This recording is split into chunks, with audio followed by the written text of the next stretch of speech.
Obadde okimanyi nti n'abantu tebakyayagala kuyamba bankuba kyeyo. Abantu tebakyayagala kuyamba bakadaama naye ng'ensonga eva ku ki? Ensonga y'eno tugenda kuba nga tugyogerako mu vidiyo yaffe gye nkoze olunaku olwaleero. Yenze Sheila Adita lwawo okulabika naye lw'embanzize embanzi zijjidde ku nsonga eya ddala ate n'ensonga egenda okutugasa ffenna. Gwe wenna atalaba kubanga osubscribinga ku YouTube channel yange kyolina okukola kiri kimu subscribing okwate ne ku notification bell nga buli vidiyo yonna gye nteekayo ekutuukako bulungi nnyo. Teweerabira commentinga bw'oba okomentinze just nti nno oba okoze ekyomuwendo ate era oba oyongedde ettaffaali ku page yaffe oba ku channel yaffe. Abanfollowinga ku Facebook mbagala nnyo, abatalaba kunfollowinga nammwe mukikole mu bwangu. Ku TikTok gye ndi nkozesa Sheila Adita page ne Sheila Adita 1. Ayagala okunkubirako nsangayo ku Instagram nga weeyambisa link onfollowinge ate era onkubire nsobole okuba nga nkukwata. Olunaku olwaleero tugenda kwogera ku nneeyisa y'abankuba kyeyo. Bankuba kyeyo muyitiridde okweyisa obubi ekiviiriddeko abo bonna ababadde nga babayiirawo omubiri, ababakansolinga, ababasomesa, ababakaabirako nga mufunye ebizibu, ababayamba okuba nga babeewala, naye ng'ensonga yonna evudde ku mmwe. Nange Adita nkamwa kwogera ensonga z'okuyamba bankuba kyeyo nazivuddemu ate era nga sisuubira nti waliwo nkuba kyeyo yenna oba kadama yenna ayinza okuvaayo okunkaabira muyambe ne muyamba. Olw'ensonga we've had enough. Tukooye ebintu nga bino tubikooye ate era tubikooyedde ddala. Tuzenga tubawabula, tuzenga tubakaabirira, tuzenga tubagamba nti nno ebintu by'okweyisa obubi eyo gye muli mu biveeko, ebintu ng'ebyokuvuma abantu, okuwemula abantu, obutawa abantu bitiibwa, era ne tubabuulira biki ebiyinza okuvaamu mu maaso eyo bwe muba temwekomyeko. Tugendagendako mu katambi kange personally, akatambi ke nakoze nga mba ensonga zange lwaki sikyayagala kuyamba bankuba kyeyo. Tukanyiseemu ate era tubeere nga tukomawo. Twekuumireko gwe natanaba subscribinga tugendako mu katambi ate era tukomewo. Bakadaama tubaleka ne mubonaabona ne mukaaba amaziga paka ku pointi esembayo. Sigamba nti tuba tetwagala kubayamba naye mmwe ng'abantu mutumalamu amaanyi, temwagala kuyambibwa, temwagala kusomesebwa, temwagala kuwabulwa, temwagala muntu abakwatirako ku mbeera yammwe yembi gye mulimu.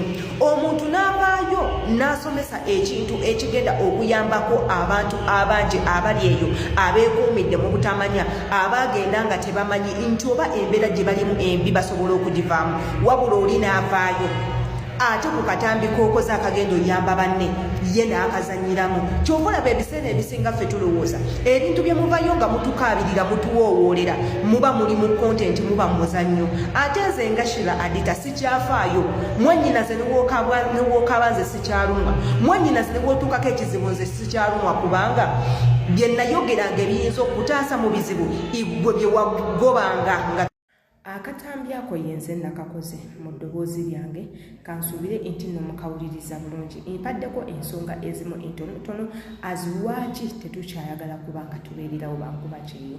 Bankuba kyeyo muyitirizza okulimba kyekisooka, mukola stories ez'obulimba, ne mukola ebintu ebisasamaza abantu ne mubaleetera okulowooza nti mwetaaga buyambi ate nga si bwe kiri. Tugenda okutuuka okuvaayo okubayamba mazima ddala nga ne we tutandikira tetumanyiwo, ne tutuuka okuvaayo okubayamba ne tukizuula nti nno sitori zonna ze mubadde nga mujja mutugamba zibadde za bulimba. Sigenda kugamba nti nno buli omu akikola, si kyentegeeza. Mulimu bannaffe abamu ababikola nga bo awo we bafunira, n'agamba nti we naakola sitori bweti ne bweti egenda kunnyamba, nnyinza okufunamu mu bintu nga 2 oba 3, nnyinza okufunamu erinnya, nnyinza okufunamu ssente, nnyinza okufunamu emikwano oba nnyinza okufunamu abalabe.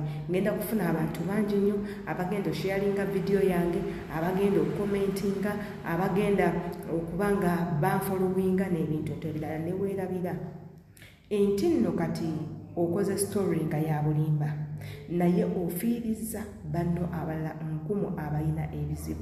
Okoze sitori ya bulimba n'etambula ne weerabira nti nno okosezza banno abalala omuli kampani eyakuleeta teekako ne kampani eyakuresiivinga eyo gy'ozza okukolera, wabula ng'ate ne mukamawo omutadde mu buzibu naawe ng'omuntu weetadde mu buzibu. Ate era ne kireetera ffe okugguka amaaso nti ebisinga byonna bye tulaba ku social media ng'abaana bankuba kyeyo bwe babikoze bibeera bya bulimba, olw'ensonga mutumanyizizza okututambuliza ku bulimba. Era nga mmwe bantu be bamu tuvayo ne twogera ku bintu ebiyinza okugasa bannaffe abakola e Bulaaya, teekako n'okubataasa mu ngeri emu oba endala, ate mmwe kennyini ne muvayo ne muba nga musangulawo ebigambo ffe bitwogedde, ne mubeera nga muzanyira mu kontenti gwe tukoze agenda okuyamba bannammwe, ne muteekawo comments ebitalina makulu, ne mudiwetinga vidiyo ne mwogera ebintu by'ekisiru, ne mubeerawo ne muzanyira mu information egenda okuyamba munno, ne weerabira nti nno information eyo tugitaddeyo ng'asaaga, naye ate munnange gye bujjeeyo maaso oyinza okukyetaaga. Oyinza okubeerawo nga weetaaga information eyo yennyini, naye ate nga wagizanyiramu, naye ate nga tewagiwa budde kugiwuliriza. Oyinza n'okufuna munno omulala ali mu buzibu bwo nga yeetaaga information eyo nga gy'olina okukozesa okulaba nti omuyamba, naye olw'okuba nga nti luli information wagifunanga ku bwereere n'ogizanyiramu n'ogibuzaabuza n'ogivulungutanya, ne mubeera nga temuyambiddwa. Kati ebyo byonna tugenda okubituunamu ne tulabira ddala nti mmwe ng'abantu mwennyini temutwetaaga, naffe ne tusalawo tubeere nga tubeesonyiwa. Kyova olaba nti ebizibu bingi nnyo bibatuukako ne tutavaayo. Nze kizibu nnyo kadamu okunkubira essimu nti mukama wange alina kyankoze ne nvaayo nga mba mukange edda bwe nnali sikyakikola. Lwaki?